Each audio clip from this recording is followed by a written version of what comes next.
The subject of refugees is one of the core issues for understanding the Israel-Palestinian conflict.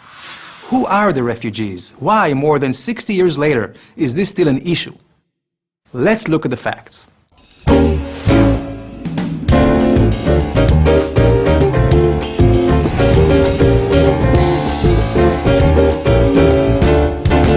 So, how did it all begin? In May 1948, the local Arab population was joined by 7 Arab countries in a collective attempt to destroy the newly re-established Jewish state. Encouraged by Arab leaders who promised they would return as victors, and later on, as a result of their failed war efforts, an estimated 500,000 Arabs fled to neighboring Arab territories. But is this the full picture? I'd like you to take a look at the refugees in these photos. Many people assume they are Arab refugees, fleeing Israel. But in fact, they are innocent Jewish refugees forced out of Arab countries. This map tells the full story. There were far more Jewish refugees than Arab refugees. Over 850,000 Jews from ancient Jewish communities predating Islam and the Arab occupation of the Middle East were forced out of their homes. Jews were stripped of their citizenship in many countries, and their property was confiscated. In contrast, 160,000 Arabs accepted Israel's offer to remain, and today there are more than 1 million Israeli Arab citizens with full equal rights living in Israel. Now, here is a question. Have you heard of any Jewish refugee camps? I didn't think so. The Jewish refugees were immediately welcomed and absorbed by Israel or by other nations. Then why, after more than 60 years, are the Arab Palestinian refugees still not welcomed and absorbed among their own brethren? And how could their numbers have grown from 500,000 to 4.7 million? The sad reality is that the Arab refugees never had a chance.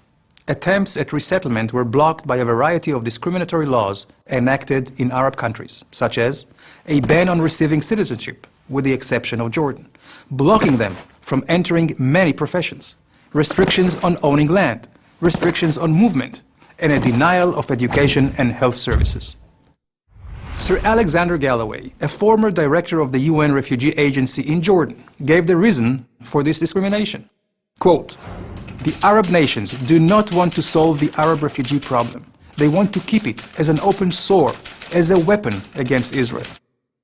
Egyptian President Gamal Abdel Nasser explained the effect of this weapon, aimed at overwhelming Israel demographically, with generations of refugees cultivated to hate.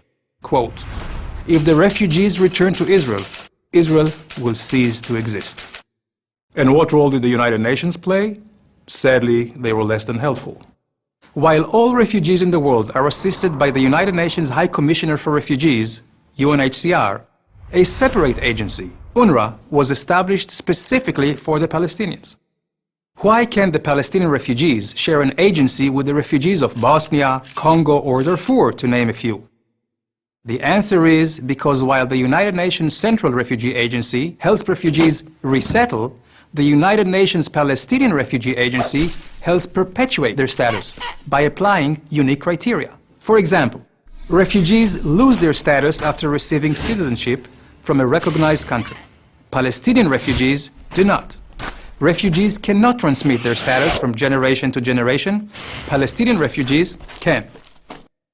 Refugees are encouraged to resettle in other countries or integrate in their host countries. UNRWA avoids such policies.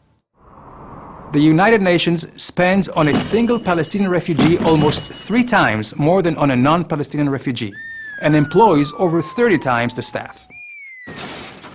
The bottom line is, throughout the 20th century, the UN found durable solutions for tens of millions of refugees, while the Palestinian Refugee Agency has found, well, none. Some people may suggest this is hypocrisy. Let me share something personal. My father's family was forced out of Algeria. They and another 600,000 Jews from Arab states resettled in Israel.